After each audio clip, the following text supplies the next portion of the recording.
The explosion took the gate off its hinges. Hannah felt it before she heard it, a pressure wave that slammed her chest and rattled every tooth in her skull.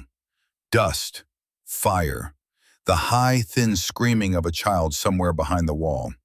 Her radio crackled. Captain Mercer's voice, tight and clipped. All units, immediate withdrawal. Convoy departs in 90 seconds. I say again, 90 seconds. She spun toward the schoolhouse. Through the blown-out window she could see them. 17 civilians pressed against the walls, mothers pulling children under desks, an old man on his knees praying to a God that hadn't answered yet. 60 seconds. She looked at the convoy. She looked at the children. She keyed her radio one last time. Tell them I'm staying. Then she pulled the battery.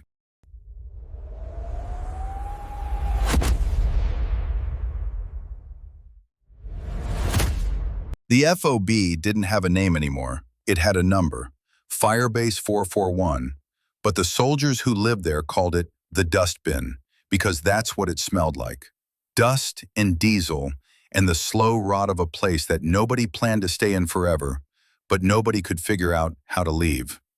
Staff Sergeant Hannah Cole had been at Firebase 441 for 7 months. She knew the smell of the latrines at 0400. She knew which corner of the motor pool got shade after noon. She knew that the interpreter, Tariq, always brought his lunch in a red plastic container, and that the stray dog the privates called Sergeant Major could smell an incoming mortar round 45 seconds before it landed. She knew this place the way soldiers always know their corners of the war, not with love, but with the deep, unsentimental familiarity of someone who has learned every crack in the ceiling above their bunk. Her billet was a repurposed storage container, 8 by 12 feet, wedged between the Civil Affairs office and the generator. She had a cot, a folding table, a photograph of her mother taped to the wall, and a photograph of her brother Danny that she kept face down in her footlocker because she still couldn't look at it without feeling the bottom drop out of her chest. Danny had been 22 when he died. Helmand Province, 2014. IED on a road that wasn't supposed to be dangerous, in a valley that wasn't supposed to matter, in a war that still hadn't ended. Hannah had been a year ahead of him in everything: school, enlistment, deployment. She'd been trying to stay ahead of his memory ever since. She was reviewing a water distribution report when Frank Doyle knocked on the open door of her office. He was a big man, going heavy in the shoulders and gut the way some men do in their 60s. Not fat, just substantial, like something left out in weather too long and compressed by it. He'd been a Marine. You could still see it in the way he stood, the way he occupied a doorway like he was defending it. You see the dust cloud to the northeast? He said. Vehicle movement, probably market day. She didn't look up from her report. 3 vehicles.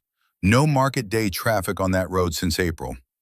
He stepped inside without being invited, which was characteristic. I'm telling you, Hannah, something's wrong with the pattern. She set down her pen. Frank, I'm not saying it's imminent. You're always saying it's imminent. And I'm right about 60% of the time.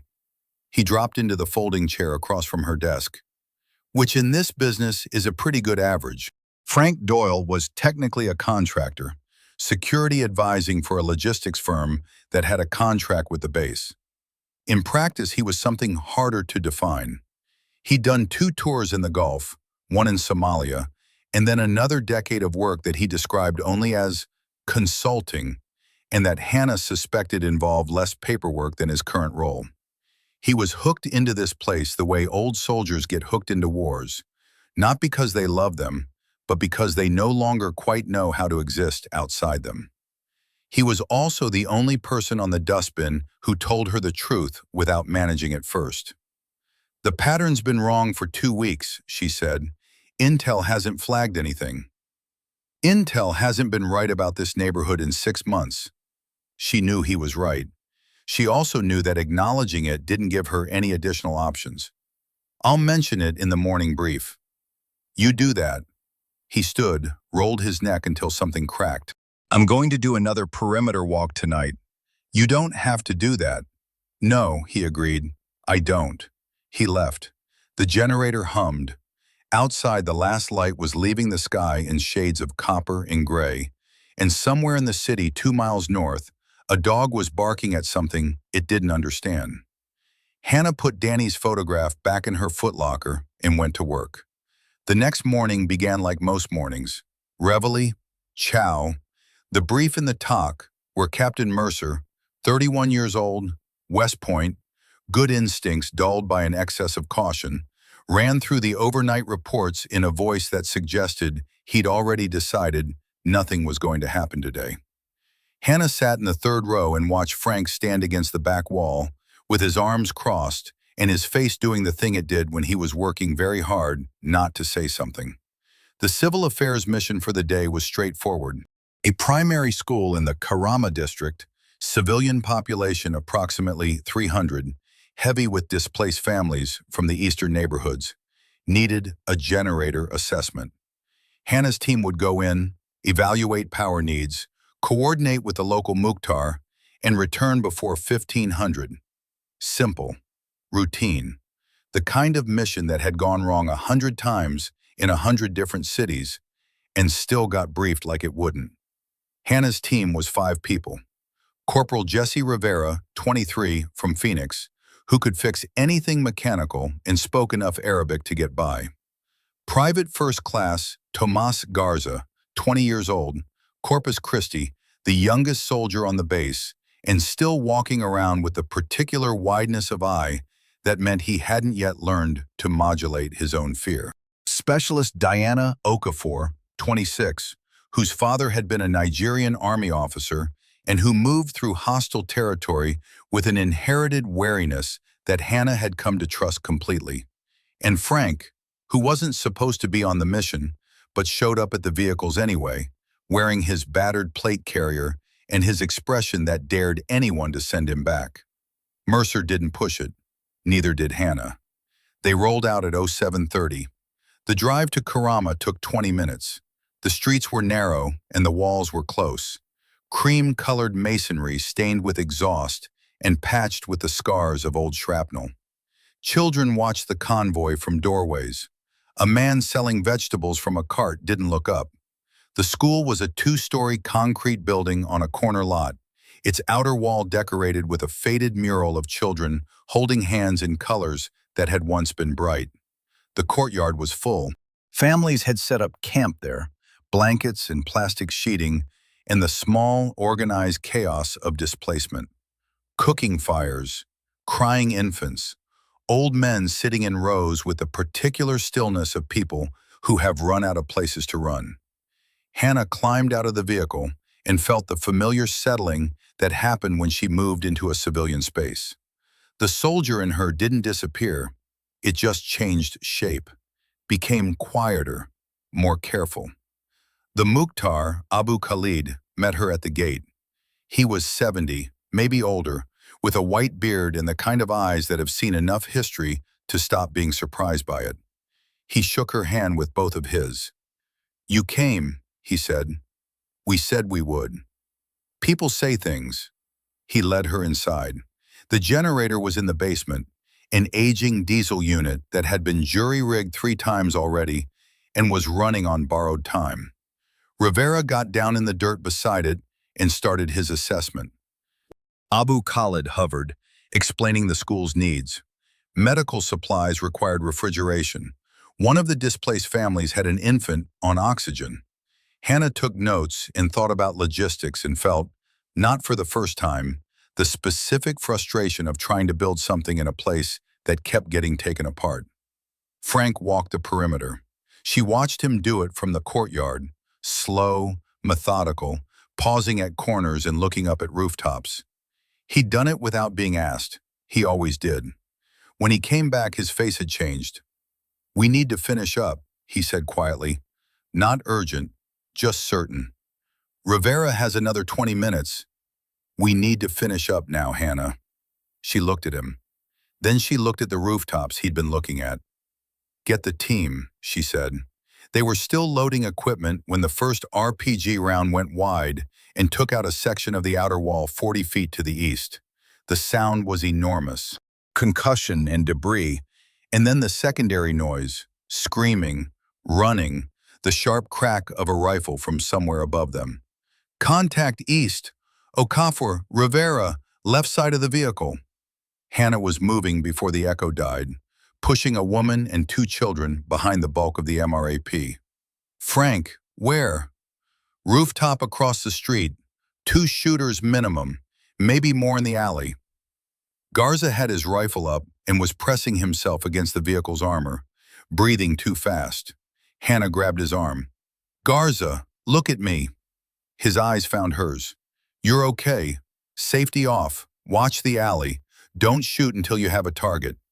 He nodded, the breathing slowed by a fraction. Her radio was already active, Rivera calling contact to the TOC, Mercer's voice coming back clipped and fast. QRF was being assembled. 12 minutes, maybe 15. 15 minutes was a long time. We can't hold the vehicles here, Frank said. He was behind the MRAP's engine block, rifle up, watching the rooftop. They hit us with another RPG, we lose everything. The school? Better walls, defensible corners. She made the calculation in 3 seconds. Move the civilians, now, get them back inside. What followed was controlled chaos, the particular violence of moving frightened people who don't know which direction is safe and have no reason to trust the soldiers shouting at them. Hannah worked through it the way she worked through everything, voice low and steady, hands on shoulders, guiding more than pushing. Rivera and Okafor covered the movement. Frank took point at the school's main entrance. 2 more rifle shots. Neither hit anyone. They got the civilians inside, 63 people, Hannah counted, more than she'd expected, and pulled the vehicles around to block the main gate.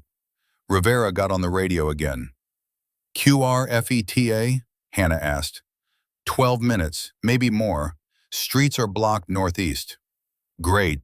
She turned to assess what she had. 1 building, 63 civilians, 5 soldiers, one of them barely old enough to vote, ammunition for a sustained fight. And Frank Doyle, who was already moving through the school with Abu Khalid, learning its geometry. This was the moment, she knew, when things became real in a way they hadn't been before. Before there was training and protocol, and the chain of command stretching back to Tampa and Washington like a very long leash. Now there was just the building and the people in it, and whatever was coming from the street. She went to find Frank. He was on the 2nd floor at a window that looked northeast. How bad? She asked. Coordinated, he said. This wasn't opportunistic. They knew we'd be here. Intel failure. Or a leak. He didn't say it dramatically, just laid it down like a fact he'd already accepted. See the building with the blue door? Movement in the upper windows for the last 10 minutes. They're setting a perimeter. She looked. He was right. They're not trying to overrun us yet, Frank continued. They're positioning, cutting off egress. He turned from the window, which means they want something more than a body count. Hostages. That'd be my read. She thought about the 63 people downstairs, the infant on oxygen. Abu Khalid moving through the crowd with the practiced calm of a man who had shepherded his community through bad times before and was doing it again. Her radio crackled, Mercer's voice. Cole, QRF is delayed. Street improvised barriers on Route Copper. We're rerouting. New ETA 22 minutes. 22 minutes. Copy. She kept her voice flat. We're secure in the school building. 63 civilian packs. Request you expedite. Expediting. Hold your position. She clipped the radio to her vest. 22 minutes, Frank said. He'd heard. Yeah. Things can happen in 22 minutes. I know. They looked at each other with a particular understanding of 2 people who have both learned this the hard way and don't need to say it out loud. We need to tell the civilians what's happening, Hannah said. Abu Khalid should know. Already ahead of you. Frank nodded toward the stairs. He's organizing the basement, putting the children and elderly down there. He's done this before. Has he? Mosul, 2017. He sheltered people in his mosque for 6 days. Frank said it without inflection. He knows how to wait. Hannah thought about that. About a man who had already lived through one siege and was, at 70 years old, living through another. She thought about what that wait felt like, and what it said about the place and the people, and the particular endless quality of certain conflicts. "Okay," she said, "we make this building hold for 22 minutes. And if QRF is delayed again?" She looked back out the window at the blue door with the figures moving behind the glass. "Then we make it hold longer." The QRF was delayed again. 37 minutes became 50. 50 became 70. The radio traffic from the TOC grew more clipped and more careful in the way that meant something had gone wrong that nobody was ready to say out loud yet. Hannah held the school. She put Rivera on the northeast window, Okafor covering the rear courtyard. She walked Garza through a steady position firing technique that kept his breathing regulated and gave him something specific to do with his body, which was the only real cure for fear in an enclosed space. The insurgents probed 3 times, small groups, testing the response, reading the patterns. Each time, a burst of fire from Hannah's team drove them back. Nobody on her side was hit. The civilians organized themselves with quiet efficiency that Hannah found both impressive and heartbreaking. Mothers with children, older men forming a perimeter around the most vulnerable. Abu Khalid moving through the space with water containers and low words. And then, at the 70-minute mark, Captain Mercer's voice came over the radio with a different quality to it. Flat. Resolved. The tone of a man delivering a decision he's already made. "All units, command has made a threat assessment. Route Copper remains compromised. Route Amber will take too long. There is a window, approximately 90 seconds, on Route Gold. Convoy is moving to exploit that window." A pause. "All personnel, I say again, all personnel are to consolidate at grid November Kilo 4477 for immediate extraction." Hannah stood very still. Mercer kept going. "Civilian population is outside scope of current mission parameters. Higher has confirmed coalition forces cannot assume responsibility at this time." Another pause, and she could hear him working to keep his voice neutral. "All units acknowledge." Rivera looked at her. Okafor looked at her. Garza looked at her, and in his face was something that was either terror or hope that someone would say the right thing. Frank said nothing. He was watching her. Hannah walked to the window. Below her, in the courtyard that had become a shelter, she could see the families. A woman nursing an infant near the basement stairs. A boy of maybe 8 sitting beside his grandfather, teaching the old man a hand game to pass the time. Abu Khalid, hands clasped behind his back, looking up at the sky the way old men do when they're deciding whether to believe in something. 63 people. She picked up her radio. "Tell them I'm staying," she said. Then she pulled the battery. She turned to her team. "Rivera, you want to go, I won't stop you. Garza, you especially. Nobody's going to hold it against you." Rivera shook his head immediately. Okafor was already back at her window.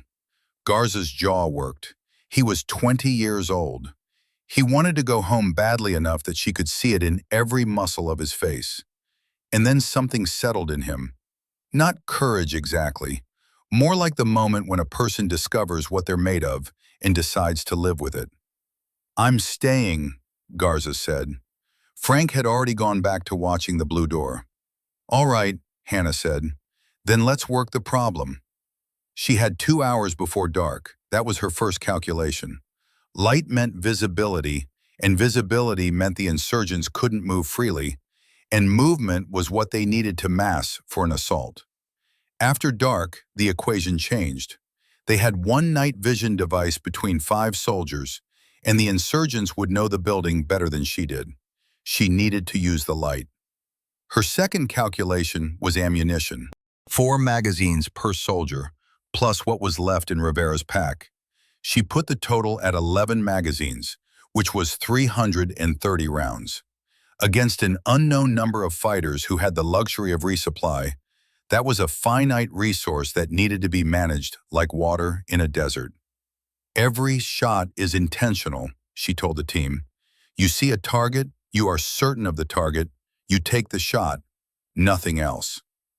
Her third calculation was the building itself. She walked it with Frank, moving through the rooms with Abu Khalid as their guide. The school had been built well, thick concrete walls that would stop small arms fire, a basement that could function as a shelter for the civilians, 2 stairwells and a flat roof accessible from the second floor. The roof was both an asset and a liability. High ground, good sight lines, exposed to counterfire from the surrounding buildings. Frank had already ruled it out as a fighting position. She agreed. The basement became the civilian refuge. Rivera helped organize it, moving the families down, carrying the oxygen unit for the infant, setting up the generator in the corner with enough diesel to last the night. Abu Khalid worked beside him with a quiet economy of motion that suggested he had thought about exactly this scenario before and had been hoping not to need those thoughts. Hannah found him in the basement stairwell during a lull. Abu Khalid, I need you to be honest with me. He looked at her steadily. What do you need? How many of these people are going to hold it together if this goes long? He considered it. Most. People who have been through real fear know how to be quiet. The ones I worry about, he paused. There is a man, Hassan Khalil. He has been here 3 days. He came from the eastern neighborhoods. A slight hesitation. He makes me uncomfortable. In what way? He asks questions about your positions, about how many soldiers. Abu Khalid's voice was careful and neutral. I may be wrong. You may not be, Hannah said. Point him out to me. He did. Hassan Khalil was in his 30s, compact and watchful, seated with his back against the wall in a position that happened to have a sight line to both stairwells. He was watching the room with the particular alertness of someone who was paying attention to things other than his own survival. Hannah filed it away and went back upstairs. When she told Frank, he listened without interrupting. What do you want to do? He asked. Nothing yet. Watch him. And if you're right? She thought about it, thought about what it meant to be right, and what came after being right, and what kind of person she was going to be when this was over. I'll figure that out when I get there, she said. Outside, the sun was dropping toward the rooftops. The city made its dusk sounds, the call to prayer from somewhere to the west, the distant rumble of something that might have been thunder or might not have been. The night was coming. At 1845, the insurgents made their first serious statement. Not an assault, a demonstration. 2 RPG rounds fired in quick succession from the building with the blue door, impacting the school's north wall 20 feet apart. The wall held. Chunks of concrete rained into the courtyard. In the basement, a child began to scream, and then others joined. And then the screaming became a wave that broke against the walls and gradually, painfully, subsided. Hannah heard it from the second floor and felt it like a hand pressing on her sternum. They're telling us they have munitions, Frank said. He was at the northeast window, watching through a gap in the improvised barrier they'd constructed from an overturned desk. Enough to knock this building down if they want to. But they're not doing it. Not yet. Hostages are worth more than rubble. He shifted. They'll probe the perimeter again after dark. When they figure out how thin we are, they'll escalate. Hannah was running the numbers in her head and didn't like what they told her. 5 soldiers, 300 plus rounds, unknown number of fighters with RPGs and rifles, and all the time in the world. The insurgents had no reason to hurry. Every hour they waited was another hour the civilians suffered, and suffering was its own kind of weapon. She needed to change the math. She found Rivera in the hallway outside the main classroom, his back against the wall, field stripping and reassembling his rifle in the dark, with the automatic efficiency of someone who has done it 10,000 times. He looked up when she crouched beside him. Tell me about the generator, she said. Old, running rough, but I can keep it going. He paused. Fuels the question. Maybe 8 hours at current load. What if we cut the load? Take the oxygen unit offline? No, never, she thought. Everything else. Maybe 14 hours. He was quiet for a moment. You thinking about going to morning? I'm thinking about surviving the night and seeing what daylight brings. Rivera nodded slowly. He had the particular steadiness of a soldier who has found his anchor. Not ideology, not glory, just competence. He was good at things, fixing things, making things work. That was enough. There's something else, he said. He kept his voice low. Garza. I know. He's holding it together, but he's young, Sergeant. Really young. Rivera looked at his hands. I've been keeping him talking, keeping him focused. But if this goes long, I'll stay close to him. He looks up to you. Rivera said it simply, without flattery. He told me before we deployed. He said you're the first NCO who treated him like a soldier instead of a liability. Hannah absorbed that. She thought about what it meant to be someone's idea of what a soldier should be, and how that responsibility sat alongside everything else she was carrying. He is a soldier, she said. He proved that tonight. She stood, went to find Garza. He was at the south window watching the empty street below with the careful attention she had taught him. His rifle was properly positioned. His breathing was steady. When he heard her approach, he didn't startle. He tracked her in his peripheral vision, the way she'd trained him to. How are you doing? She asked. Fine. Then after a beat, scared. Good. Scared keeps you sharp. Is that true, or are you just saying it? She considered lying and decided against it. Both. Fear is information. It tells you something's dangerous that needs your attention. The problem is when it becomes the only thing you're thinking about. She crouched beside him. What are you thinking about right now? He was quiet for a moment. My mom, she doesn't know where I am. She knows you're in Iraq. She doesn't know I'm in this. He gestured at the window, at the city beyond it, at the entire terrible specificity of their situation. Hannah put a hand briefly on his shoulder. When this is over, you call her first. Deal? Deal. He managed something close to a smile. You think it's going to be okay? She looked at the window, at the city, at the long dark that was gathering over the rooftops like something patient and inevitable. I think we're going to do everything we can, she said, and I think that's going to be enough. She didn't know if that was true, but she knew that certainty, even borrowed certainty, was its own kind of ammunition, and she was rationing everything tonight. An hour later, the power went out across the neighborhood.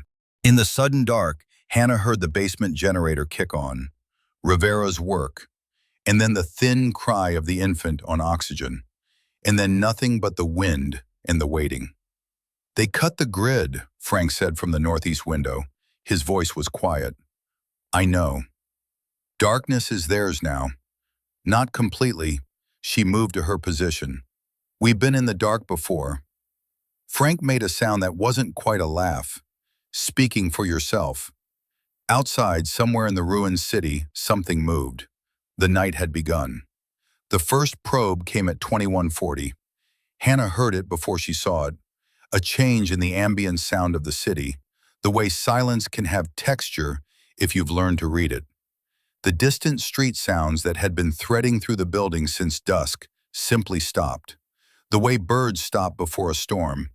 And in that silence she heard the scrape of boots on rubble. East Alley, Frank said from across the room. He hadn't moved. 4, maybe 5. She keyed her radio to the internal frequency they'd established. No external communications since she'd killed the battery on her primary set. But Rivera had rigged 2 handheld units to local frequency. Rivera, East Alley, hold fire until I call it. Copy. She moved to the east window.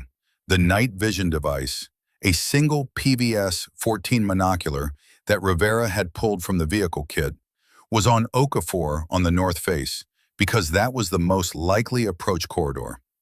Hannah watched the alley the old-fashioned way. Stillness, patience, letting her eyes find movement rather than searching for shapes. It took 40 seconds.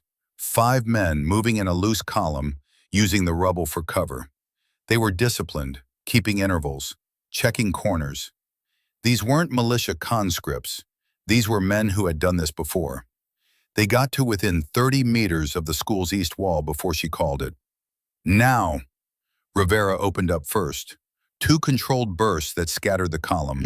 Anna added 3 single shots from the window, spacing them to suggest multiple firing positions. The insurgents pulled back fast, dragging one of their own. The others disappeared into the alley. Silence returned. "One down or wounded," Frank said. He'd watched it on the night vision she'd passed to him when the probe began. "They'll adjust the approach." "How long before they try again?" 30 minutes, maybe 40. They'll reassess." He handed back the monocular. "They're patient. That's what worries me." In the basement, no one had made a sound during the contact. Abu Khalid had prepared them well. Hannah did a circuit of the building, checked each position, each soldier. Rivera was recalculating their ammunition expenditure with the focus of a man solving a math problem he needed to get right. Okafor had shifted to a corner position that gave her angles on both the north face and the west approach. Garza was at the south window, visibly shaken by the gunfire, but holding. She stopped beside him. "You good?" "Yeah." His voice was thinner than she'd have liked. "They're going to come back." "They are. And there's more of them than us." "There are." He turned to look at her. "How are you not scared right now?" She almost said the things she'd said to him before. The useful lie, borrowed certainty dressed up as confidence. Instead, she told him something closer to true. "I'm terrified," she said, "but I've got work to do, and work is bigger than fear. Fear is a feeling. Work is a choice." She put her hand briefly on his shoulder. "Make the choice every time. That's all." Garza nodded slowly, turned back to the window. She moved on. The 30 minutes Frank had predicted stretched into 45. Hannah used them. She walked the building a second time, not for tactical assessment, but for something harder to name. Presence, maybe. The act of being seen by the people she'd stayed to protect. Moving through the basement with a flashlight angled low. Making eye contact, offering the particular American soldier nod that said, "I see you, and I am still here," in a language that required no translation. A woman caught her arm. Early 40s, dark circles under her eyes, 2 children asleep against her hip. She spoke Arabic too quickly for Hannah to follow, but the grip of her hand said everything. "We're staying," Hannah said, in English. Then imperfectly, "Nanu bakuyun." "We are staying." The woman searched her face. Whatever she found there was enough. She let go. In the corner near the generator, Abu Khalid was sitting with 3 elderly men, talking in the low, measured way that Hannah had come to associate with him.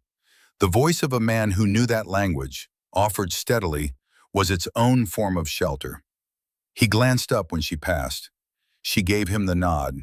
He returned it. She found herself thinking about the photograph in her footlocker. Danny.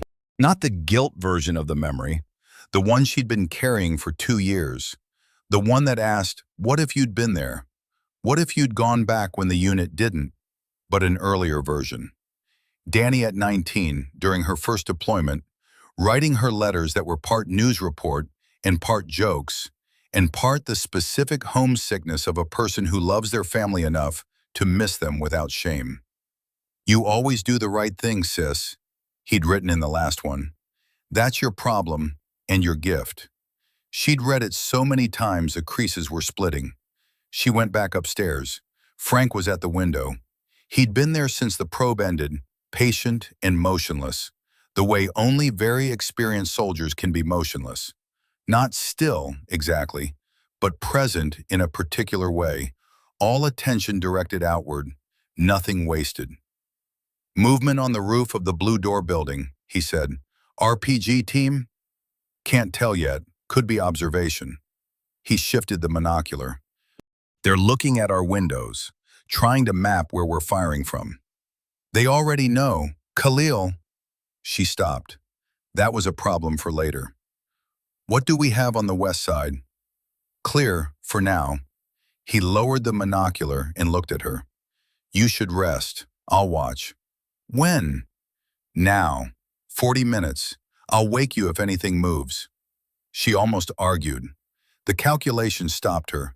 She was running on adrenaline and 7 hours of prior sleep, and if the night went long, and it was going to go long, she needed to have something left in reserve. She found a corner of the hallway outside the northeast room, sat with her back to the wall and her rifle across her knees, and was asleep in 4 minutes. Frank woke her in 38. Not 40, 38, which meant something had moved. East Alley, he said. Same approach, different number. She was on her feet before she was fully awake. How many? 7. She was already moving. The second probe was a faint movement on the east face, deliberate and noisy enough to be a signal, drawing Rivera's position while 3 men came over the west courtyard wall with a length of rope and grappling hooks. Okafor saw them first. She put 2 rounds into the lead man before he cleared the wall, and the other 2 dropped back into the darkness. But the lead man hadn't fallen clean. He'd gotten halfway over the wall before he was hit, and now he was tangled in the rope, draped over the concrete edge, still alive and making sounds. The sounds were bad. The basement, to its credit, stayed quiet. But Hannah heard the change in the air down there, the particular held-breath quality of 63 people listening to something they couldn't unhear. Frank appeared at her shoulder. Leave him, he said before she could say anything.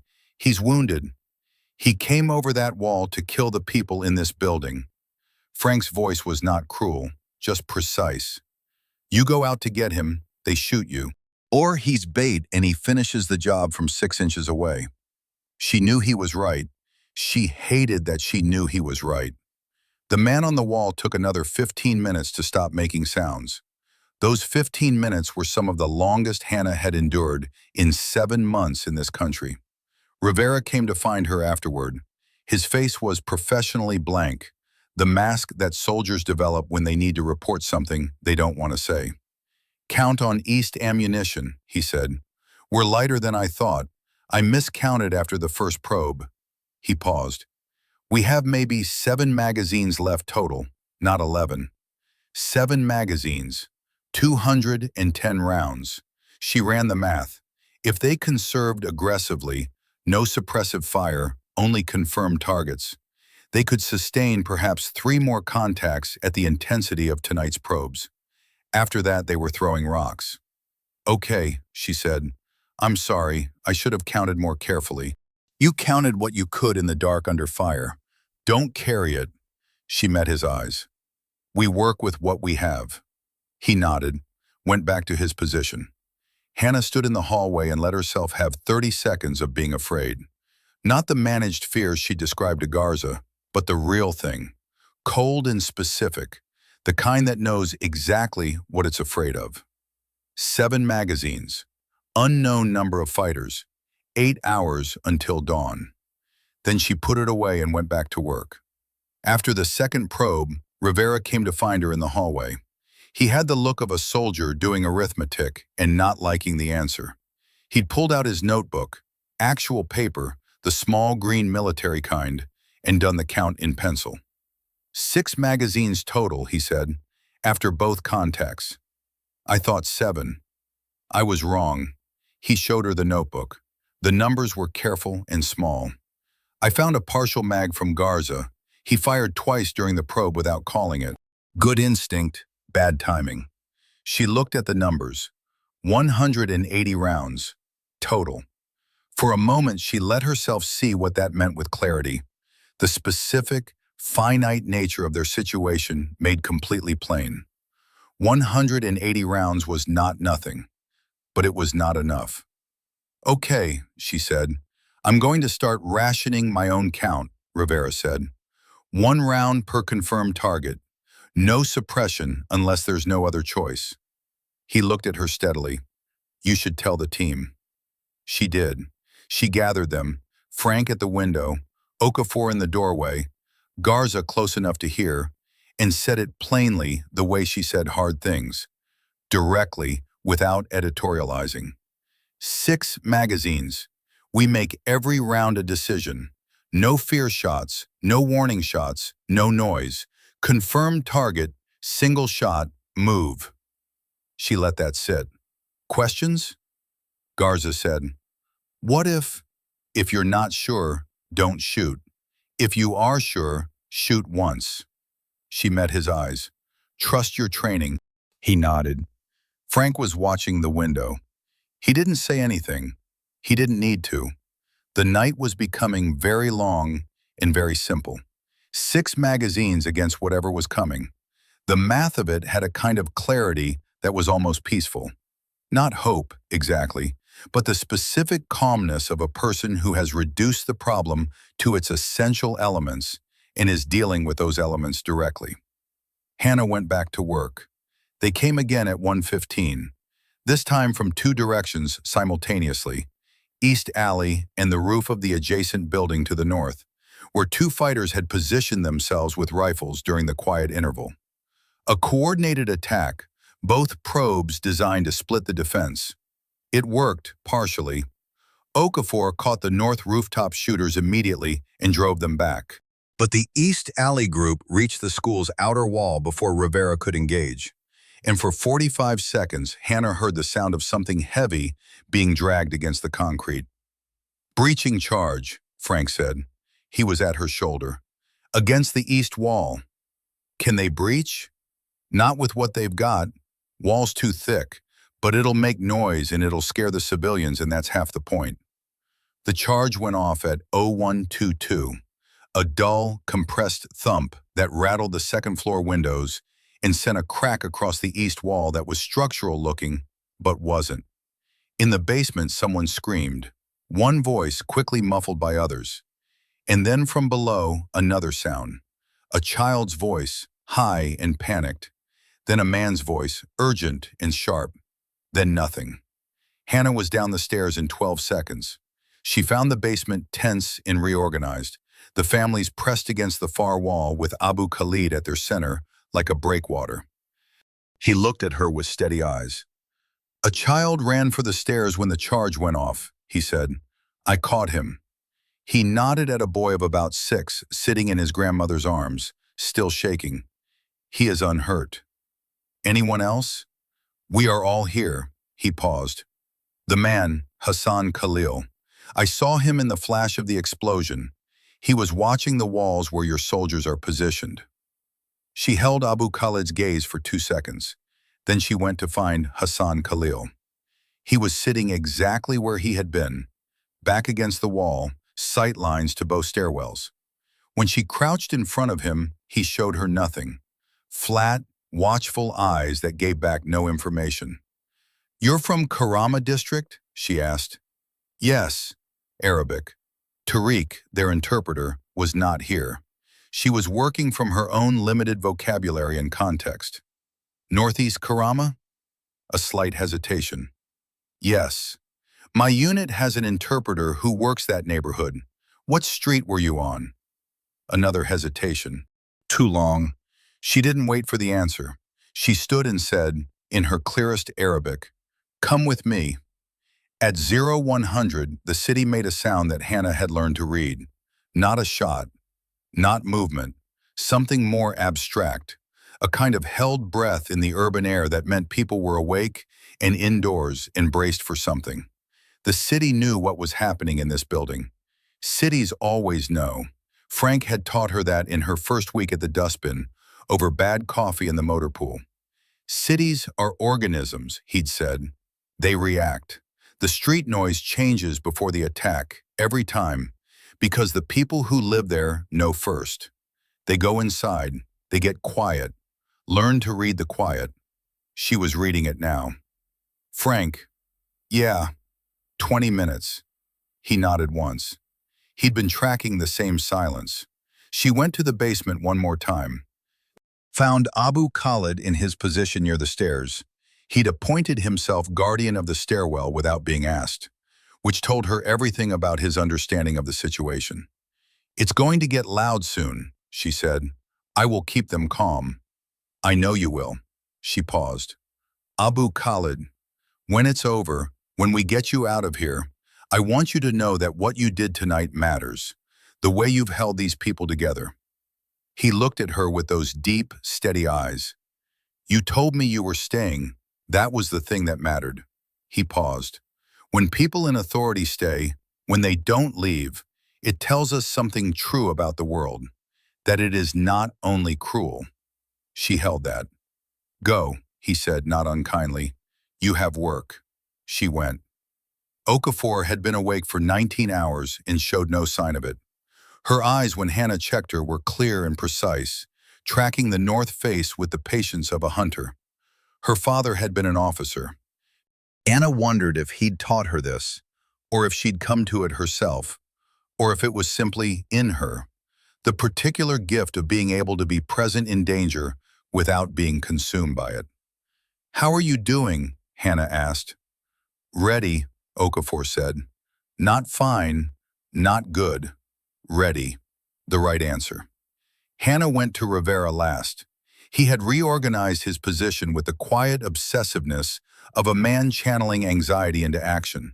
Ammunition laid out precisely, firing angles calculated and marked with small pieces of torn cardboard on the windowsill. His rifle clean despite not having fired in an hour. "Jesse," he looked up, "you've been running this team's equipment all night. Everybody's still armed and ready because of you." She held his gaze. "I want you to know that I see that." Rivera was quiet for a moment. He had the reserved quality of a man who didn't know how to receive acknowledgement gracefully. "Just doing the job, Sergeant." "That's what I mean." He almost smiled. Almost. She went back upstairs to the corridor. 14 minutes to whatever was coming. She thought about calling for backup one more time, even a partial transmission, even noise on a channel that might be monitored. She'd pulled the battery on her primary radio, but Rivera's rigged handhelds had range if there was anyone to reach. She tried. Twice. Got static in the particular empty silence of a frequency with no one listening. She put the radio away. 12 minutes. In the basement, she could hear Abu Khalid's voice, steady, low, continuous. She couldn't make out the words. It didn't matter. The sound itself was the message. "I am here. We are still here. This has not ended us." 10 minutes. The city held its breath. Hannah Cole stood at the end of a 40-foot corridor in a school in Mosul with 2 magazines left and 4 soldiers who had chosen to be here. And she thought about the photograph face down in her footlocker. And she thought about a boy of 22 on a road in Helmand. And she thought about all the moments that lead to a moment like this one. All the choices accumulated that bring a person to the place where the only path forward is through. "I didn't stay to be remembered," she thought. "I stayed because someone had to." 5 minutes. She put the thought away. She got to work. She put Hassan Khalil in the room at the top of the first stairwell, a former storage room, small, with no windows. She left Rivera's secondary flashlight with him and posted nothing outside the door. She didn't have people to spare for a guard. Then she went to find Frank. He was at the northeast window, watching the blue door building with the night vision. "I think we have a problem," she said. "How bad?" He hesitated on location questions.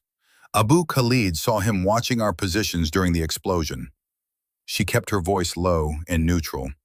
"I've got him isolated upstairs." Frank was quiet for a moment.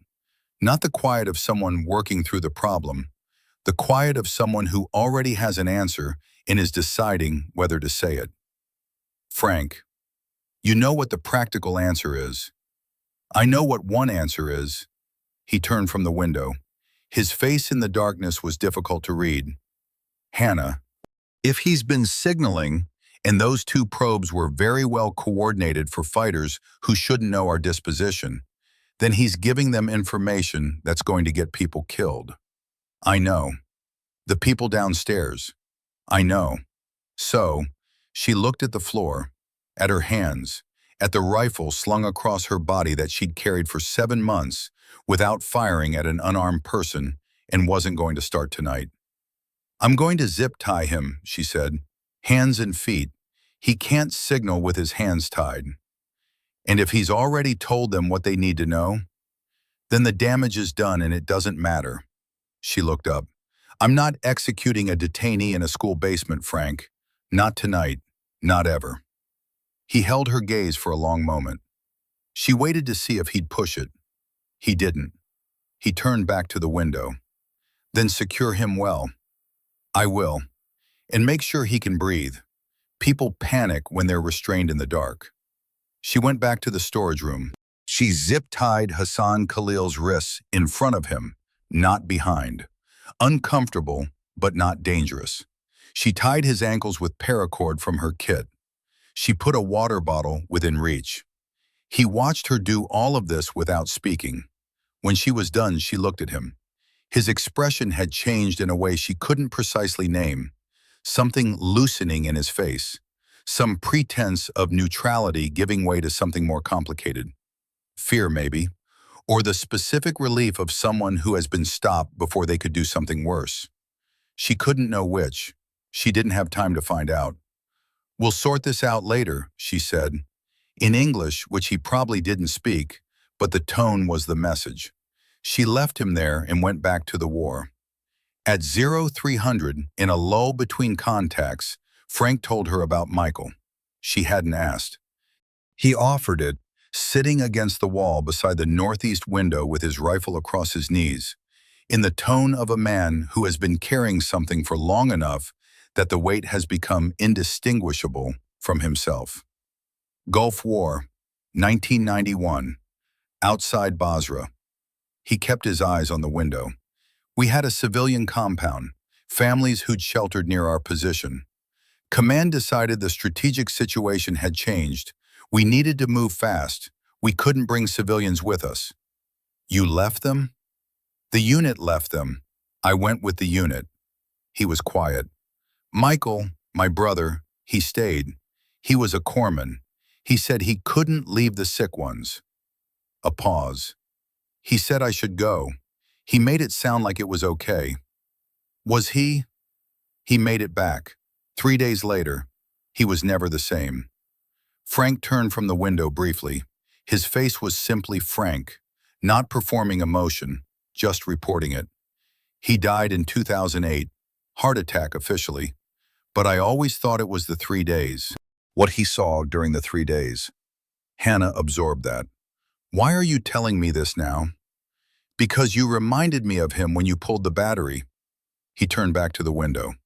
"And I want you to know that staying is the right thing, even if it's hard, even if it costs something." He paused.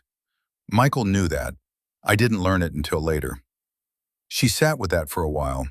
Outside, the city was quiet in the way cities get quiet in the deep hours of the night. Not peaceful, just exhausted. "You went back to find him," she said. Not a question. "Eventually, it took me a long time to be honest enough about what I'd done to know what I owed." He rolled his shoulder. "That's another story. Tell me sometime.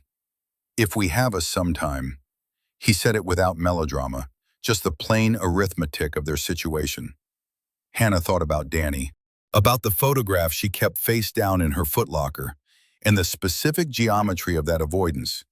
Not forgetting, just not being able to afford the feeling right now, in this building, in this night. "Frank," she said. "Yeah? For what it's worth. You came back. You're here now."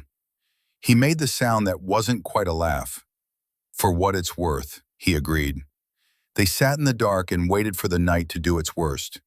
At 0230, in the silent pause between midnight and the first gray suggestion of dawn, Frank said something that Hannah would carry for a long time. They were side by side at the northeast window, watching the building with the blue door, the same building they'd been watching since dusk, which had become, in Hannah's mind, a symbol of something she didn't have words for yet. The patient adversary, the thing that waits. "You know what I remember most about the Gulf?" Frank said. "What?" "The smell of the oil fires. Every direction you looked, there was one. Day and night, fire on the horizon, black smoke, this orange light that turned everything the wrong color. He paused. I had a picture in my head of what war looked like. From movies, from what old guys told me. Clean lines, definite objectives. You take the hill, you win. He made a sound. The fires didn't fit that picture. Nothing did. Did you figure it out? What it actually was? Took me 20 years. He turned from the window. It's just people. That's the whole secret. People making decisions. Some of them good, some of them bad. Most of them somewhere in the middle. The ones who make the bad ones don't always know they're bad. The ones who make the good ones don't always live to see why they were right. She thought about Captain Mercer, about the order to withdraw, about the 90-second window and the convoy rolling out, and whether Mercer, in his vehicle, driving away, knew what kind of decision he was making. She thought he probably did. I don't hate him, she said. Mercer. No. I understand him. She kept her eyes on the blue door. He made the calculation, looked at the mission, the risk, the assets, did the math, and the math said withdraw. She paused. The math wasn't wrong. It was just incomplete. Incomplete how? It left out the 63. She said it quietly. When you leave people out of the math gives you the wrong answer. Frank was quiet for a long moment. Hannah, he said. Yeah. Whatever happens tonight, whatever they write about this, or don't write about it, you did the right thing. He said it with the particular flatness of a man who has spent a lot of time being wrong and knows what right feels like when he finally encounters it. She didn't answer. Not because she disagreed, she'd made her peace with the decision 4 hours ago, when the first probe came and she'd held the east wall and thought, clearly and without sentimentality, this is the right place to be. She didn't answer because some things are better acknowledged in silence. Outside, the sky to the east was the color of charcoal. Not light yet, but the memory of light, the promise of it. 4 hours to dawn. Get some rest, she told Frank. My watch. He didn't argue. He leaned back against the wall with his rifle across his knees and was asleep in 3 minutes, the way people who have done hard things for a long time can sleep, completely, without transition, as if consciousness is a switch. Hannah watched the blue door in the memory of light. She thought about Danny. She thought about the woman who'd gripped her arm in the basement. She thought about Garza at his window, 20 years old, choosing to stay. And she thought, without drama and without romance, that this was the truest thing she had ever done. Not the most important thing, not the thing she would have chosen, not the thing anyone would have designed for her. Just true, real in a way that most things weren't. The night continued. She continued with it. At 04:10, Garza broke. Not completely, not in the way that would make a good story. He didn't run, didn't freeze, didn't do anything that could be called cowardice in any clean or definable way. He simply stopped being able to hold it together, the way a machine runs fine until it doesn't. And the failure is not dramatic, but simply total. Hannah found him at the south window, his rifle propped against the wall, his back against the concrete, knees drawn up, face buried in his hands. His shoulders were shaking. Not injured, not shot, just somewhere past his limit. She sat down beside him without saying anything. Let him have 30 seconds of it, the shaking, the silent collapse, before she spoke. Garza. He made a sound into his hands. Tomas. He looked up. His face was wet and he was not trying to hide it. I can't, he started. You can, she said. You have been. I keep thinking about, he stopped, started again. There was a man at the wall, the sounds he made. I know. I can't stop hearing it. She didn't try to take that away from him, didn't tell him he would. She just sat beside him in the dark and let him be in it, because sometimes that's all you can do for someone, and it has to be enough. My mom used to say, Garza said after a while, voice thicker than normal. That brave isn't when you're not scared.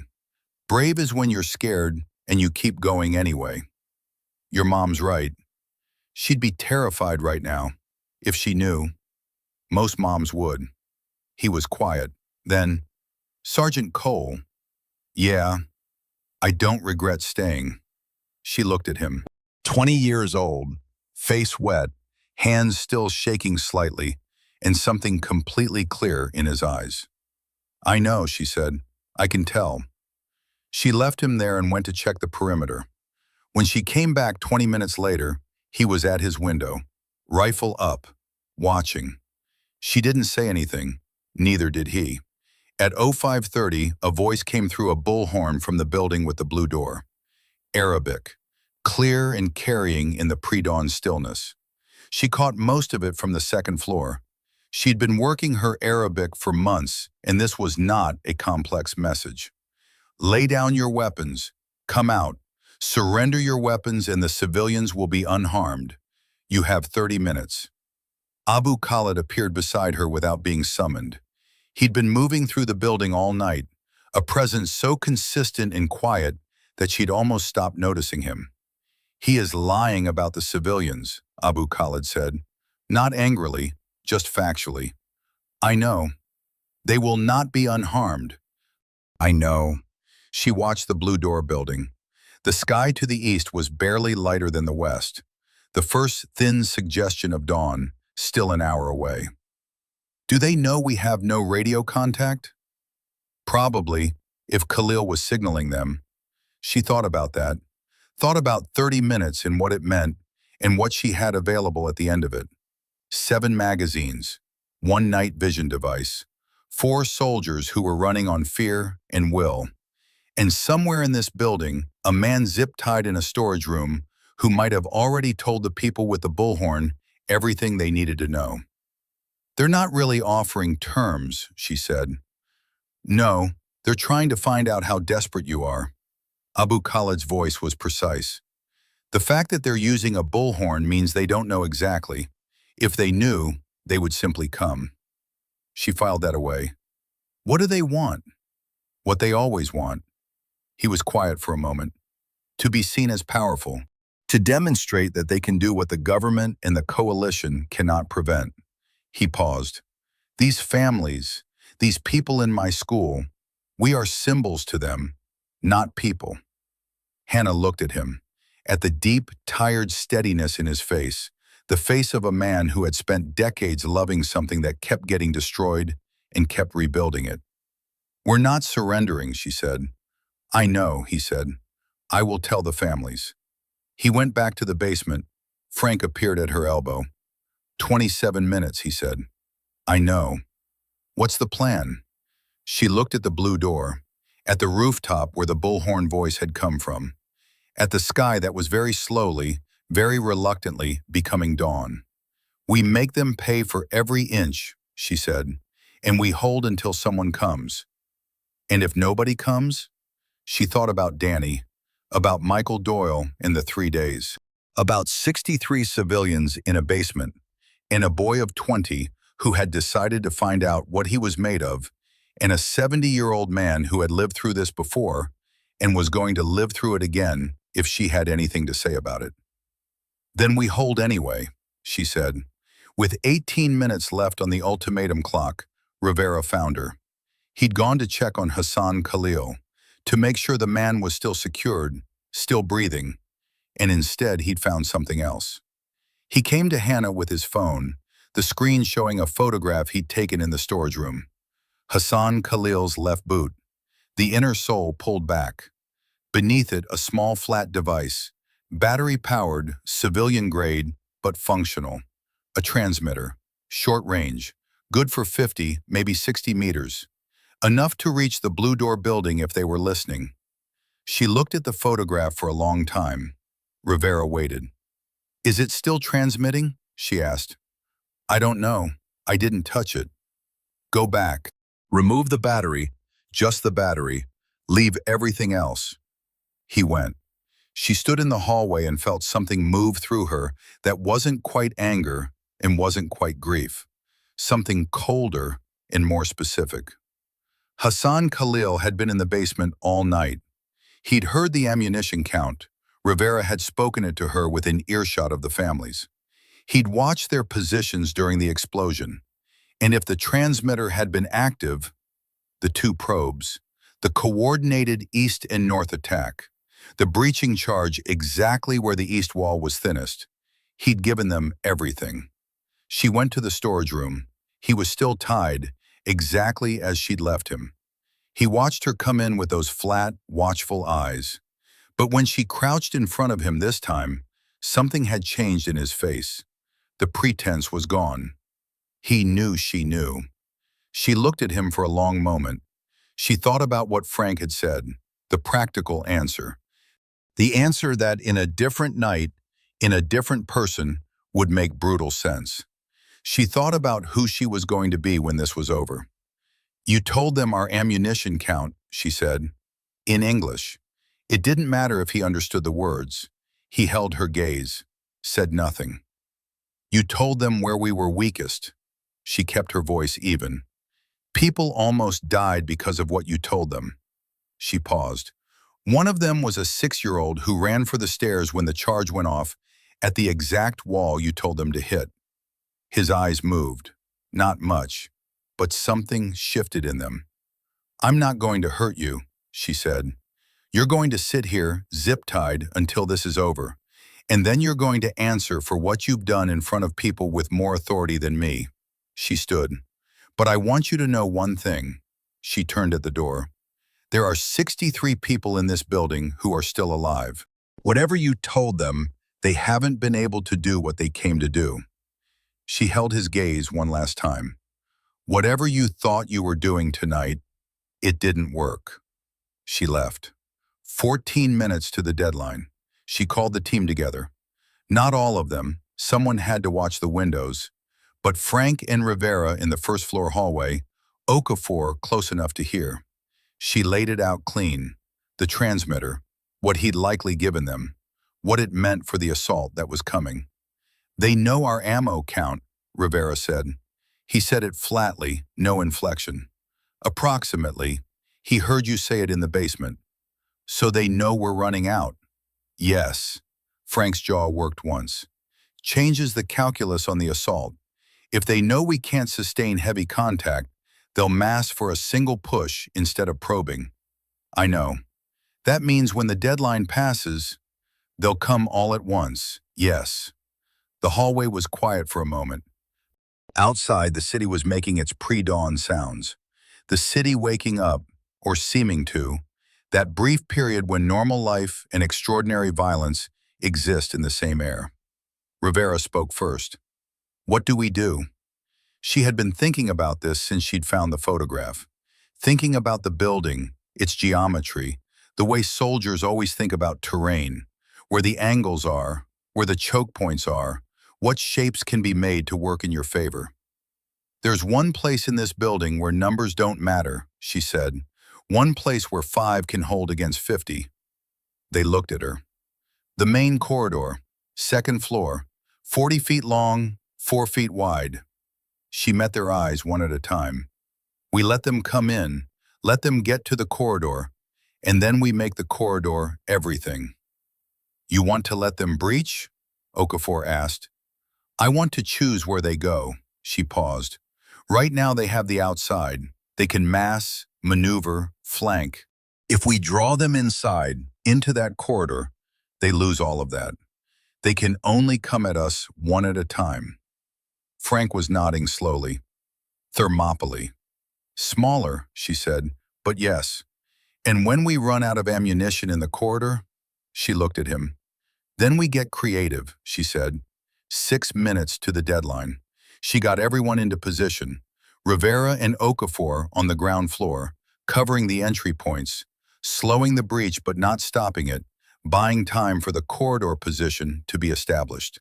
Frank with the night vision, watching for RPG teams.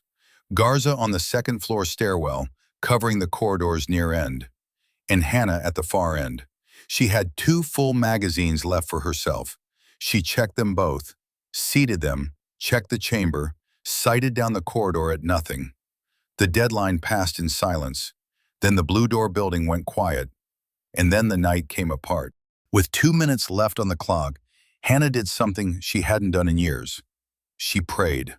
Not on her knees, not with her eyes closed, not in any form that would have been recognizable from the outside. She just stood at the end of the corridor with her back to the stairwell and her rifle in her hands and said, silently, to whatever she believed in, on whatever level she believed in anything, let the people downstairs live through this. The rest is mine to carry. That was all. She heard Rivera on the first floor, the small movements of a man repositioning. She heard Okafor adjusting her sight picture at the east window. She heard Frank, ahead of her in the corridor, checking his own rifle with the quiet certainty of a man who has been here before and knows what's required. She heard Garza at the stairwell above, his breathing, still slightly fast but controlled. He'd been controlling it all night. 20 years old, Corpus Christi. His mother's voice in his head. Brave is when you're scared and you keep going. She thought about what it meant to serve alongside people like this. Civilians thought military service was about the institution, the flag, the branches, the chain of command. And maybe that was true at the beginning, when people signed the paper and raised their hand. But in the places where it mattered, the places like this corridor, it wasn't about the institution at all. It was about Rivera counting his rounds in the dark, Okafor watching the angle no one else was watching, Garza making the choice every time. It was about Frank, who had failed once and come back to get it right. It was about 63 people in a basement who deserved to see morning. The ultimatum clock ran out. The city was silent for 5 seconds. Then the Blue Door opened. They came through 3 points simultaneously. East wall, where the breaching charge from earlier had weakened the concrete, and 2 men with a ram finished the job. North window, ground floor, where the barrier Rivera had constructed held for 4 seconds before the weight of bodies broke it. And the front gate, where a vehicle, something heavy, maybe a truck, drove through at speed and took the reinforced doors with it. Hannah heard all 3 breaches within 30 seconds of each other. She heard Rivera's rifle. Single shots, controlled, exactly what she'd told him. And Okafor's burst that was 2 rounds and then nothing, which meant she'd changed position, which was correct. She heard the truck hit the gate and the particular sound of metal folding against itself. Then she heard footsteps on the first-floor stairs. Here they come, Frank said. He was 10 feet ahead of her in the corridor, pressed against the wall at the first doorway. She was at the far end, back against the stairwell door, facing down 40 feet of narrowing space. The light was poor, 1 battery-powered lantern that Rivera had hung from a hook in the ceiling midway down the corridor, casting a flat yellow circle that ended in shadow at both ends. The first man came through the stairwell door at the corridor's north end. He was moving fast, rifle up, and he didn't see Frank immediately because Frank was pressed flat into the doorway in a position that a man moving fast wouldn't find in the first second of scan. Frank let him get 2 steps into the corridor before he fired once. The man dropped. The second man through the door stopped at the sight of his companion falling. That half-second of hesitation was enough for Frank to shift and fire again. 2 shots, 2 men. Then the third man came through low, and this one was ready. He'd seen the muzzle flash, and he was below the angle, and he put a burst into the doorway that caught Frank in the left shoulder and spun him into the corridor wall. Frank! I'm up. His voice was compressed and immediate. He'd caught the wall with his right hand, and his rifle was still in his right hand, and he fired again, twice, and the third man went down. But there were more. She could hear them on the stairwell, the sound of a group organizing at the door, preparing to stack and push. Fall back to me, she called. Frank moved, 10 feet, pressing against the wall, using the door frames as cover. His left arm was hanging wrong, but he was moving fast enough, the way people move on adrenaline when the body hasn't yet processed what the wound means. How bad? she asked when he reached her position. Through and through, I think. Shoulder. He reset his rifle against his right arm. I can still shoot.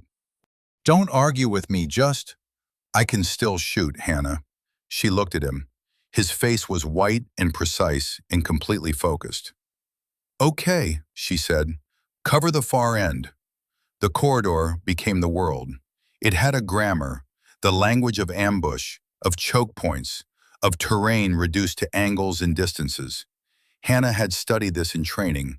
She had run it in shoot houses and rehearsed it in after-action reviews. She had never lived it quite like this, with the specific clarity that comes when the training and the real thing finally coincide. They came through the north stairwell door in bursts of 2 and 3. She let the first pair get 4 steps into the corridor, far enough in that pulling back was harder than going forward, and then she and Frank opened up from the far end simultaneously. Single shots. The mathematics of it were brutal and simple. 40 feet of corridor, no cover, nowhere to go. The pair went down. A longer pause. They were reorganizing. From below, she heard Rivera and Okafor, still fighting, still holding the ground floor. The sound of rifles was continuous for 30 seconds, and then intermittent, and then for a period that felt much longer than it probably was, nothing. Then Rivera's voice on the internal radio. Ground floor clear, 2 on us, moving to stairs. Copy, do not come up the north stairwell, use south. South, copy. Frank was reloading with one hand, his left arm useless, his right hand working the magazine with a focus that was nearly meditative, pressing the new mag in with his palm because he couldn't use his fingers. She watched him do it while she covered the north door. You need to go to the basement, she said. No. Frank, I have 1 magazine left. I'm using it here. He got the mag seated, chambered around. Don't waste breath on it. She didn't. 3 men came through the north door at once. They practiced the entry, stacking behind the door and pushing through in a coordinated burst designed to overwhelm a single shooter before they could engage all 3. They hadn't accounted for 2 shooters. Hannah took the lead man. Frank took the second. The third got 2 steps further than anyone had before she shifted and put him down. Her rifle clicked empty. She dropped the magazine, reached for her last one, seated it. 30 rounds. She and Frank looked at each other in the yellow lantern light. Rivera, she said into the radio, I need your count. A pause. 12 rounds. Okafor has 8. Total. 50 rounds. 4 soldiers. Unknown number of fighters still outside the building. Okay, she said to Frank. Okay, he agreed. Neither of them said the thing they were both thinking. It was unnecessary. Garza appeared from the south stairwell at the far end of the corridor. His face was the face of someone who has done things he didn't know he was capable of and is still processing what that means. South stairwell's clear, he said. 2 tangos down. Rivera and Okafor are securing the ground floor. How are you? He looked at his hands. They were shaking slightly. I'm okay. You did the right thing. You did exactly the right thing. He nodded once. The shaking didn't stop, but it became quieter somehow. Something beneath the surface absorbing it. Then the building went quiet. Not the quiet of before, when the insurgents were organizing outside. This was a different quality, the specific stillness that follows the end of immediate violence, when the body doesn't yet know whether to release or to keep bracing. Hannah moved through the second floor, room to room, methodical. Frank at her shoulder, right arm steady, left arm held against his chest in a way that she could see was costing him every second. No one. The corridor was theirs. She looked out the north window, down into the street. The truck that had breached the front gate was still there, engine idling, lights on. She could see movement, people pulling back, regrouping. But the movement was away from the building, not toward it. They were retreating. She stood at the window and didn't let herself feel anything about that yet. Not relief, not triumph, just the next calculation. Frank, sit down. In a minute, Now, sit down. She put her hand on his good shoulder and applied pressure that was just short of force. He sat. She looked at the shoulder wound, exit wound at the back, entry at the front, which was the better geometry. The bleeding was significant but not arterial. She packed it with her IFAC dressing. He held very still while she worked, jaw clamped, eyes forward. "You need a surgeon," she said. "I need a lot of things." "Frank." "I know." He exhaled. "I know." She finished the dressing. The bleeding slowed, not stopped, slowed. "It would have to be enough." From below, Rivera's voice. "Sergeant Cole, you need to see this." What Rivera needed her to see was the sky. He'd taken her to the east window, the one that faced the direction where the sun would eventually come from, and he'd pointed upward. There, 300 feet above the roofline, a small light was moving against the dark. A UAV. Military by the pattern of its navigation lights. She stared at it for a long moment. "How long?" she asked. 5 minutes at least. Maybe more, it's doing circles." He looked at her. "Someone's looking for us." She thought about what that meant, about what the UAV could see, the truck in the gate, the bodies in the corridor, the thermal signature of a building full of people who had survived a night that shouldn't have allowed it. She found Rivera's secondary radio, the one he'd rigged for internal comms.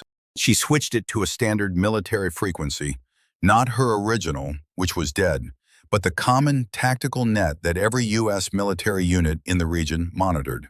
She keyed it. Any station, this is Staff Sergeant Hannah Cole, Civil Affairs, Firebase 441. I am at grid."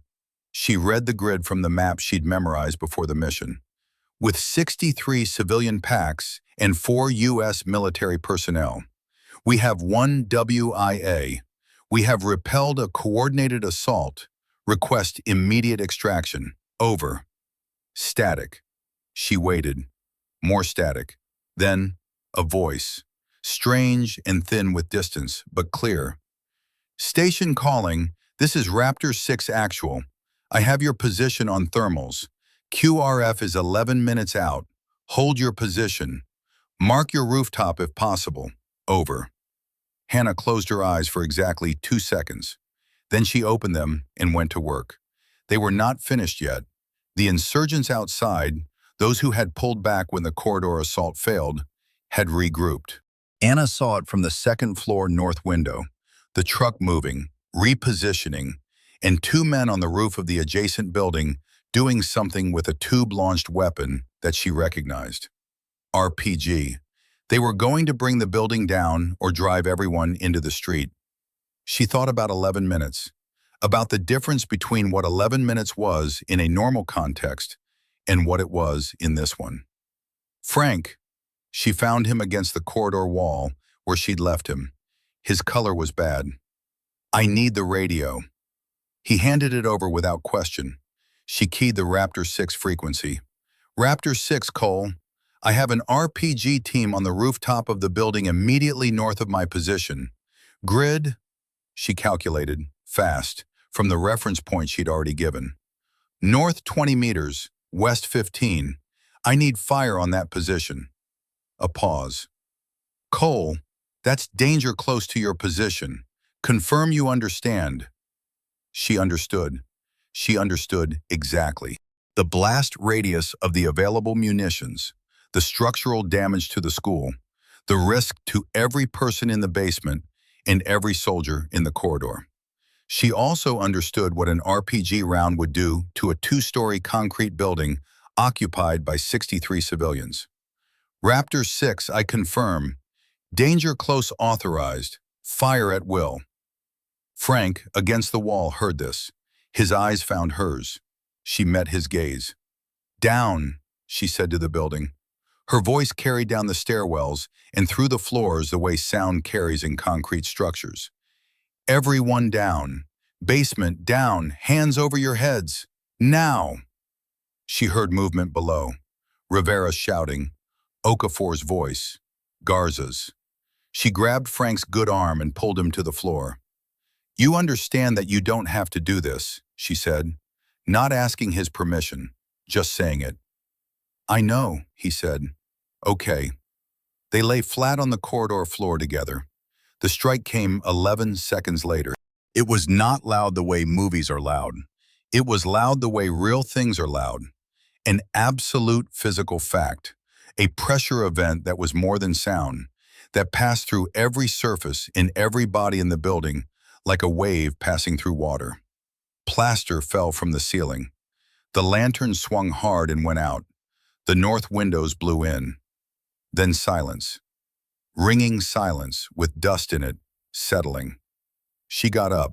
Frank got up. "Report," she said into the radio.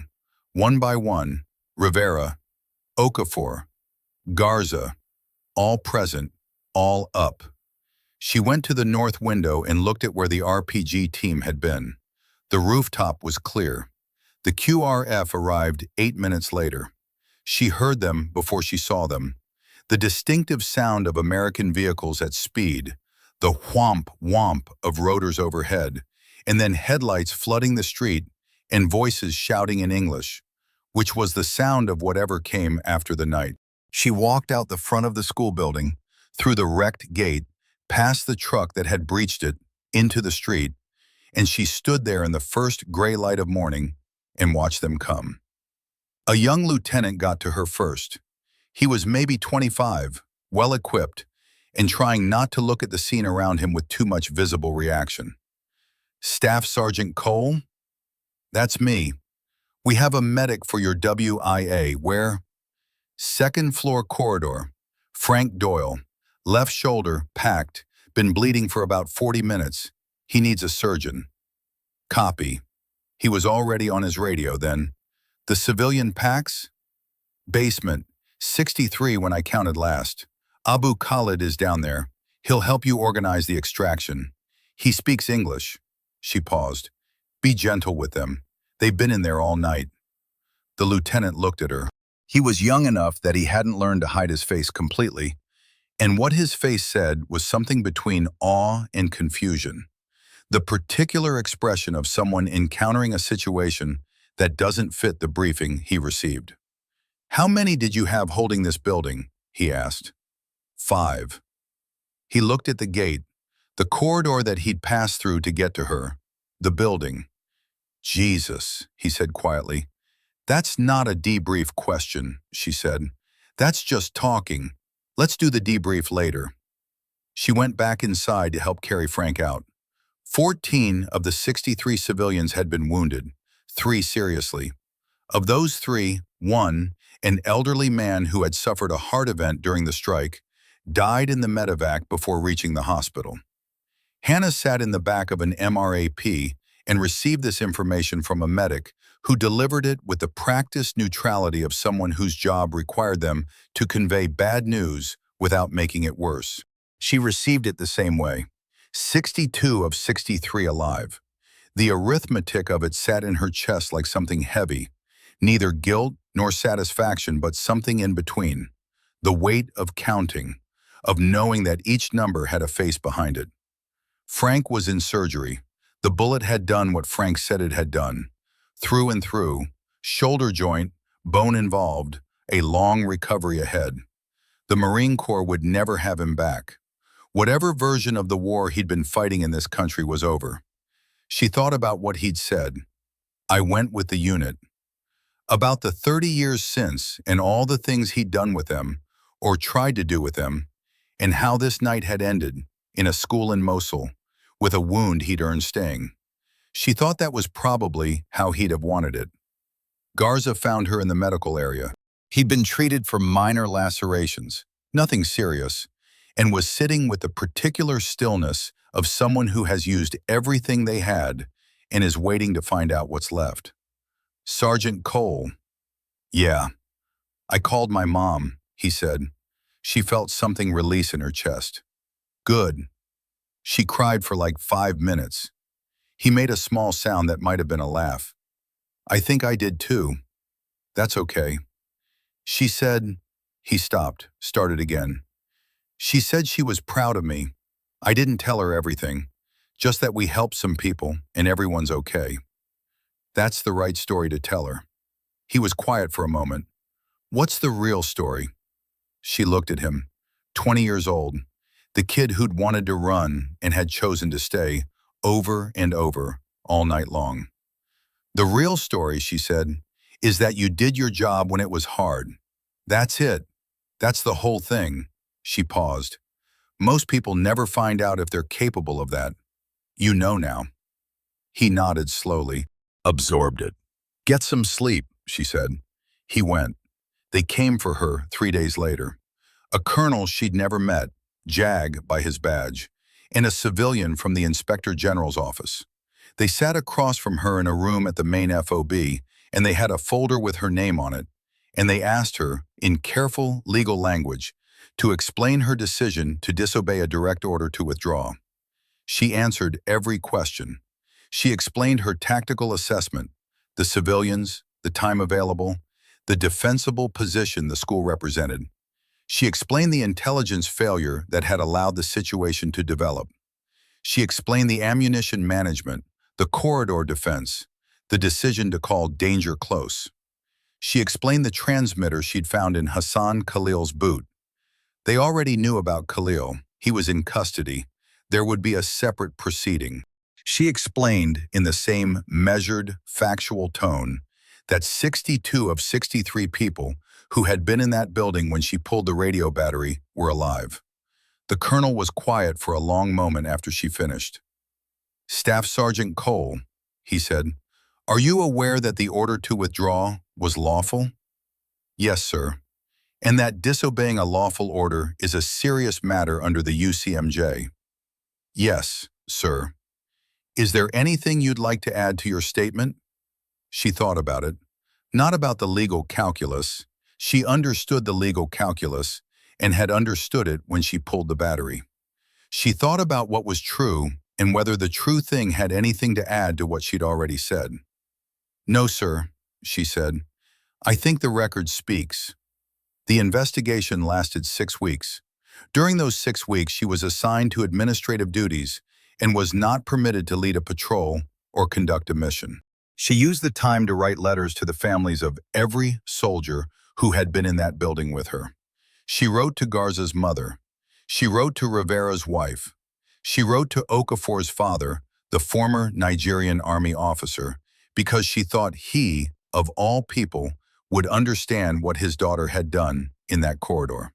She wrote to nobody about Frank, because Frank was not the kind of person who needed someone else to tell his story for him. The findings came on a Thursday. No charges would be filed. The investigation had concluded that while Staff Sergeant Cole had violated the letter of the withdrawal order, the circumstances, the developing threat, the civilian population, the subsequent intelligence findings regarding the informant mitigated the violation to a degree that prosecution was not in the public interest. Additionally, and separately, a commendation had been filed on her behalf by Captain Mercer. She read that part twice. She thought about Mercer in his vehicle, pulling out at speed, 90 seconds on the clock. She thought about what it meant that he'd filed the commendation, not absolution, not an erasure of the choice he'd made, but an acknowledgement, an honest accounting. She held the finding for a while and tried to decide what she felt about it. She felt tired.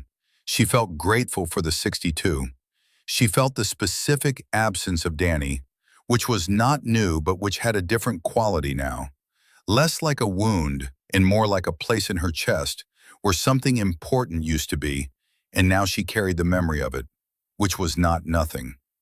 She did not feel like a hero. She had never been trying to be a hero. Heroes were a story people told afterward, a shape they put on events that were much more complicated than the shape suggested. What she'd done was stay in a building with 63 people who had nobody else and hold it until morning.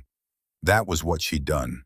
Whether it was heroic or reckless or something in between that didn't have a clean name, she couldn't say. She suspected it was all three and that the proportion depended on who was doing the calculating. Frank called her 2 weeks after she got back to the States, recuperating at her mother's house in Ohio. He sounded like himself, the same dry, precise Frank, with a new quality of fatigue in his voice that she understood was the shoulder, but suspected was also other things. "How are you doing?" she asked. "Retired," he said, "officially, finally." A pause. "How are you?" "Getting there." "The finding came through?" "Yeah, no charges." "Good." He was quiet for a moment. "Hannah." "Frank. You did the right thing." He said it the same way he'd said it in the corridor, flatly, without decoration, like a fact he'd verified personally. "I want to make sure you know that. Not from the finding, from me." She sat with that. "I know," she said. After she hung up, she went to her footlocker. She found the photograph of Danny, the one she'd kept face down for 2 years, unable to afford the feeling of it. She turned it over. He was 22 in the photograph, grinning, wearing his dress uniform the day he graduated from AIT, standing straight and proud in the way that young soldiers stand when they've earned the right to stand that way. She looked at him for a long time. "You always do the right thing, sis." "Working on it," she said. She propped the photograph against the wall where she could see it. Outside, the Ohio morning was gray and ordinary and completely, extraordinarily safe. Birds, traffic, the smell of coffee from her mother's kitchen. She sat in it for a while. She thought about a school in Mosul, about a corridor 40 feet long, about 63 people in a basement, and a 70-year-old man who had lived through 2 sieges, and a boy of 20 who had chosen to stay, and a Marine who had come back to make something right. She thought about what Frank had said on the last night, with his shoulder bleeding and his rifle still in his hand. "You reminded me of him. Staying is the right thing, even if it's hard, even if it costs something." She thought about what it meant to be someone's idea of the right thing, and she decided that she could live with that. She could live with all of it. "I didn't stay to be remembered. I stayed because someone had to." 2 months after Ohio, she got orders. Fort Bragg, a new unit. A new deployment cycle would begin in 8 months. She would lead a larger civil affairs team this time, 9 soldiers instead of 5. And the region was different. The mission parameters, different. The specific shape of the danger, different. Same war, different corner. She packed her footlocker. Danny's photograph went in last, face up this time, propped against the inside of the lid, where she'd see it every time she opened the thing. Not a shrine, not a wound, just a reminder of what she was doing this for, of what the work was in service of, underneath all the mission parameters and chain of command directives and legal findings and commendations. She was doing it for the 62. She was doing it for the boy of 20 with the shaking hands who had chosen, when it mattered, to stay. She was doing it because someone had to, and because she'd discovered in a 40-foot corridor in Mosul that she was the kind of person who could. She zipped the footlocker, shouldered her kit, walked out into the Fort Bragg morning, which was loud and institutional and purposeful in the way military installations are purposeful, organized around the idea that things need doing and people need to be ready to do them. Garza was being reassigned to a unit in Germany. She'd heard from him the week before, a text, brief and characteristic. "Sergeant Cole, Germany posting came through. They're giving me a squad." She'd written back, "You're ready." He'd responded with a thumbs up, which was probably the most Garza response possible. Rivera was still at Firebase 441. Apparently he'd volunteered to stay, something about a generator repair project he'd started that he wanted to finish. She believed it completely. Rivera would always be finishing something. Okafor had put in for special operations assessment. Hannah had written her a recommendation letter that she'd spent 3 evenings getting right, because some things deserve to be said precisely. "She is the most tactically aware soldier I have served alongside," she'd written. "She finds the angle no one else is watching. She never makes the same mistake twice." She has a quality I have only seen in a handful of people across my career. She is absolutely present in the worst moments, without being consumed by them. Whatever you ask of her, she will meet it and exceed it, and then ask what's next. She meant all of it. Frank sent her a letter, actual paper, handwritten, 2 weeks before she shipped out. The handwriting was large and slightly uneven on the left side, which she understood was the shoulder. The letter was brief. Cole, you turned out fine, better than fine.